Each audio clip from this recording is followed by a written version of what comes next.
सभी को जय मसीह की। आइए हम परमेश्वर के पवित्र शास्त्र से देखते हैं कि जब प्रभु यीशु ने 12 चेलों को नियुक्त किया तो उसने सबसे पहले क्या क्या किया और किस तरह से उसने उन चेलों को नियुक्त किया और अपने प्रचार के लिए उन लोगों को भेजा था।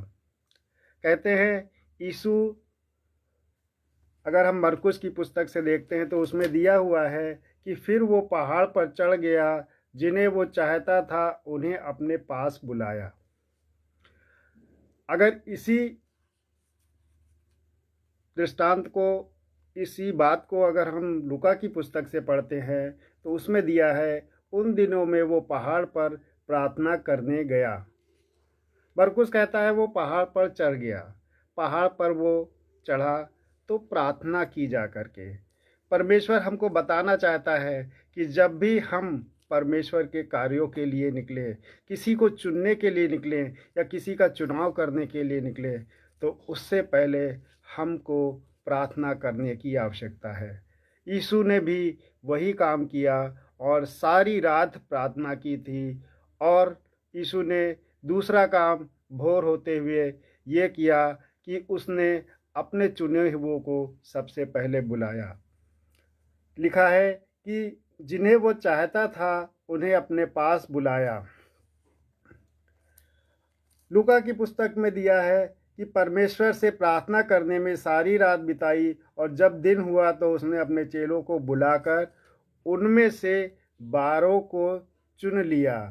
मरकुस इस तरह से लिखता है कि उसने 12 को नियुक्त किया कि वे उसके साथ साथ रहें। यीशु ने बहुत लोगों को बुलाया था। बहुत से चेले उसके पास आए थे, बहुत से लोग उसके पास आए थे, लेकिन कहते हैं कि बुलाए हुए तो बहुत हैं लेकिन चुने हुए कम हैं, चुने हुए थोड़े हैं। यदि हमारे जीवन में परमेश्वर की बुलाहट है और हमारे हृदय में परमेश्वर के लिए कुछ भी व्याकुलता है कि हम परमेश्वर के लिए कुछ कर सकें, तो परमेश्वर हमको बुलाता है और फिर हमको चुनता है कि क्या हम उसके लायक हैं, क्या हम उसकी सेवा करने के काबिल हैं। इसलिए परमेश्वर सबसे पहले हमको बुलाता है, फिर उसमें से कुछ लोगों को चुनता है जो उसके लायक हों। कुछ लोगों को वो नियुक्त करता है कि वो उसकी कलीसिया को खड़ा कर पाएंगे, उसके कामों को, परमेश्वर की सेवा को कर पाएंगे या नहीं। क्योंकि यीशु ने बुलाया तो बहुत से लोग उसके पास आए, लेकिन उसने केवल 12 को चुना। लेकिन 12 को चुनने के बावजूद क्या 12 उसके प्रति वफादार रहे? कहते हैं कि उसके एक चेले ने ही उसको पकड़वा दिया था और चांदी के 30 सिक्कों के खातिर अपने ही गुरु, अपने ही परमेश्वर को बेच दिया था। तो आगे हम देखते हैं कि प्रभु यीशु ने उनको बुलाया और उनमें से 12 चुन लिए और उनको प्रेरित कहा, और वे यीशु के साथ साथ रहे और साथ साथ रहे कि यीशु उन्हें प्रचार करने के लिए भेजे।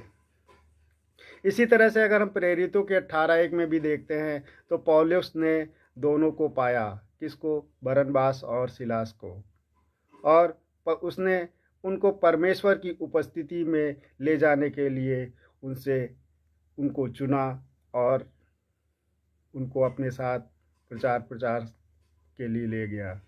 हम भी अगर परमेश्वर के कार्यों के लिए निकलें या अगर हम परमेश्वर के कामों के लिए निकलते हैं तो हमको भी किसी को चुनना होता है कि हम उसको अपने साथ ले जाएं, अपने साथ में रखें। लेकिन किसको चुनें?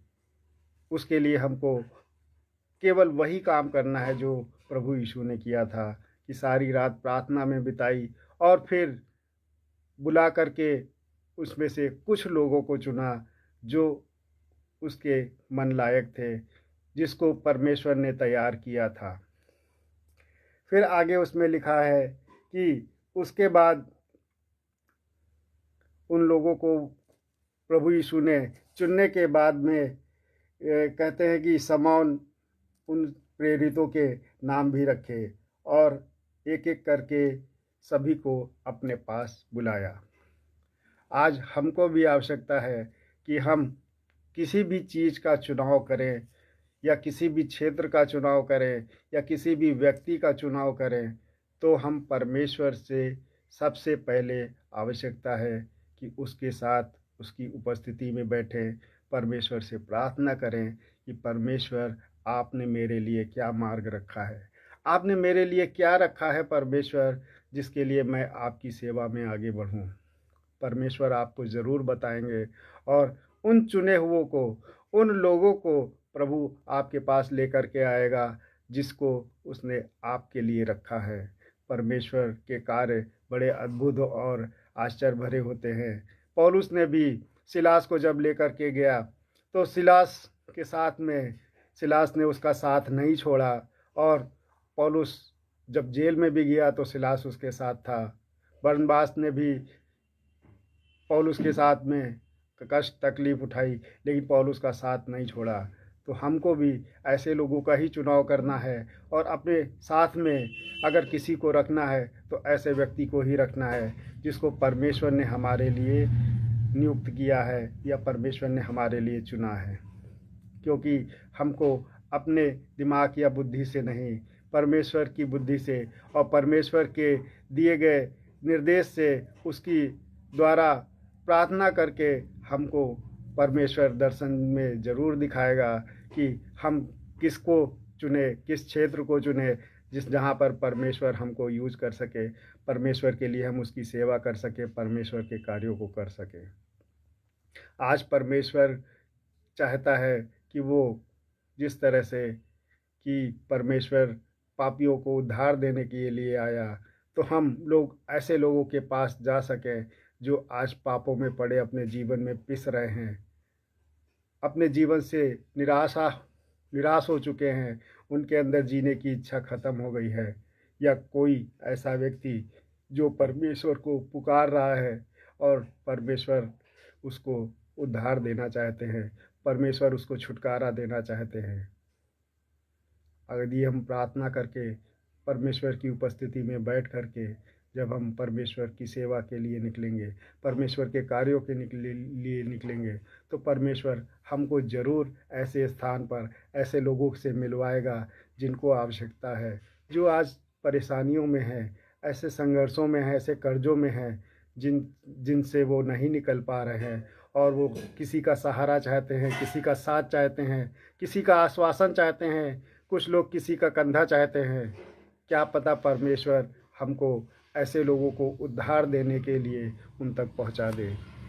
इसलिए प्रियो, हम परमेश्वर से प्रार्थना करें कि हे पिता, आप मुझको उन लोगों के पास ले चलिए, उन लोगों तक मैं आपके वचनों को, आपके ज्ञान को, आपके नाम को लेकर के जा सकूं और आपके उद्धार को, जिसने मुझको उद्धार दिया, छुटकारा दिया, परमेश्वर मैं उन लोगों को भी जो पिस रहे हैं, निराशा में है, कर्ज में है, परेशानियों में है, उनको परमेश्वर मैं आपके पास ला सकूं, आपकी उपस्थिति में आपके वचनों से जोड़ सकूं, जिससे कि वो भी अपने पापों से उद्धार पाएं और आपके द्वारा अनंत जीवन के वारिस बन जाएं।